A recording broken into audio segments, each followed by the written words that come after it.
My dad was a steel detailer. My grandfather was a home builder.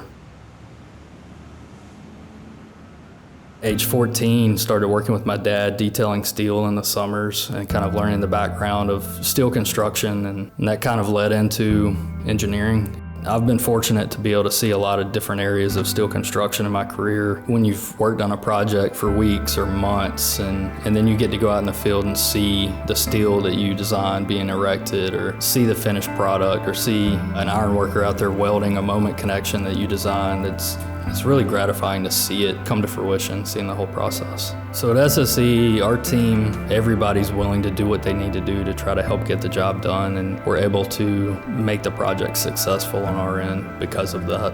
We invest heavily in the development of our team. We try to, where we can, get our team to job sites so that they can see what they've been working on, see what it looks like when it's not lines on paper or in a 3D model, see what the actual steel and that actual weld looks like, and the challenges that may be on a site that you can't see on paper or on a computer. It all goes back to kind of growing and developing our team so that we can better serve our clients and be a more integral part of their team.